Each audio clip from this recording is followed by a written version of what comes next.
Welcome. In today's foundational training, I want to encourage you that whether you are new to cybersecurity or you are looking to solidify your basics, this is one of those must-know concepts you will see again and again. Every cyber role, we are diving into what we call the CIA Triad, the AAA protocol, and how it all fits into something called defense in depth. So let's get into it. The CIA Triad. No, we are not just talking about Central Intelligence Agency. No, when we say CIA Triad, it stands for confidentiality, integrity, and availability. That is the CIA Triad. So in terms of confidentiality, let's move into confidentiality. CIA Triad is the 3 pillars of cybersecurity. Let's break into each one of them, and I would explain how organizations actually enforces them. We need to understand this foundation because it's going to help you.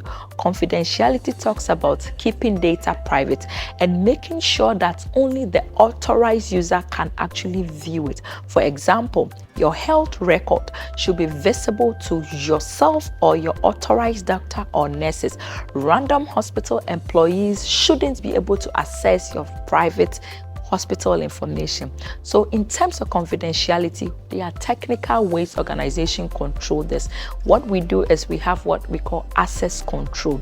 We implement access control to ensure that only the right user have the right access. The other thing you do in terms of confidentiality is to do what? Encrypt the message such that only the other party can actually decrypt it or view it. The other thing you do when it comes to confidentiality is to implement what we call multi-factor authentication. That is where you get a code on your phone or there's an app that really asks you, are you the one logging in? That is what we say confidentiality.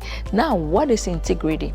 Integrity means that ensuring information is not altered, information is accurate, and the consistency of your data is not modified or altered either by a party on purpose or a party who does it intentional. Example, you log into your bank and it says you have 1,000 cedis, but someone tampered with the system and changed it to $10. That is data integrity failure. There are technical tools that can protect integrity, things like hashing. So it's a mathematical process that creates a unique value for a piece of data. And so if the data changes, the hash also shows a fingerprint for these files. And it is very important for organizations who who collect sensitive data to make sure that they have hashes. They hash these information so that it is not altered. Other ways to ensure integrity is to make sure that we implement what we call digital signatures. And the other thing what we also have to do is also make sure that information is also not encrypted. It is hashed, like I mentioned. Now, what is availability? Availability is just to ensure that information is available to the right user anytime they use it. So take it as a website, your favorite Shein website or Amazon, where you buy things. You make sure that whenever you are browsing, availability says that information should be available to you. Now, how do organizations ensure that information is available? We make sure we do that by making sure we have backups. That is why they have other server rooms where they store this information such that when the system is down, organizations have a backup plan. So that is what we do when it comes to availability. So this is the CIA Triad.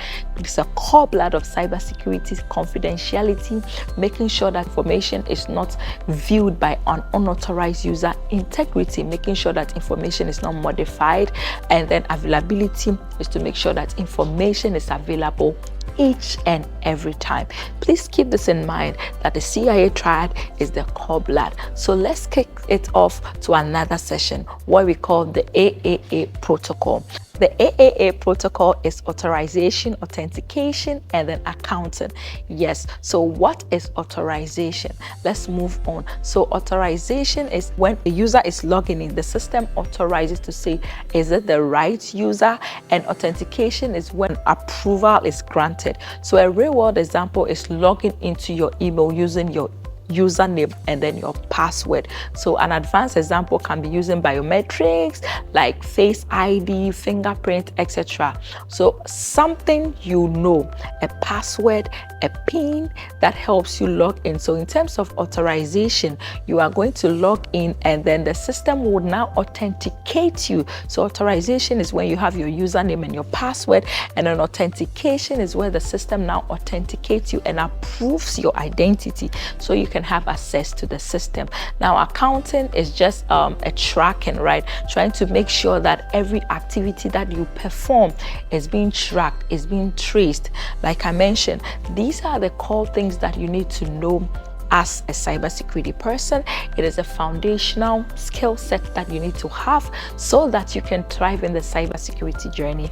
I look forward to seeing you in the next class. Make sure that you understand this. And before I go, I want to sum it up with what we call defense in depth. So the principle of defense in depth is to make sure that organizations deploy multiple layers of protection such that even before the attacker gain access into the system, you have already been protected or you will be notified.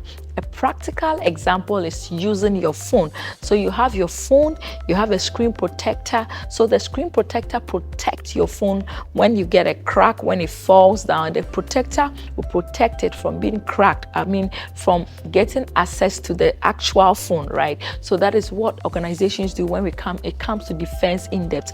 That is why they have multiple tools. We will talk about that later in the class. We have firewalls, we have endpoint detection and response tools, we have antivirus solutions, we have email security solutions, we have phishing simulations tools. So there are multiple tools that organizations implement, like the same tools that will trigger an alert whenever a user logs in. So these are some of the things that organizations do to protect themselves, and that is what we call defense in depth.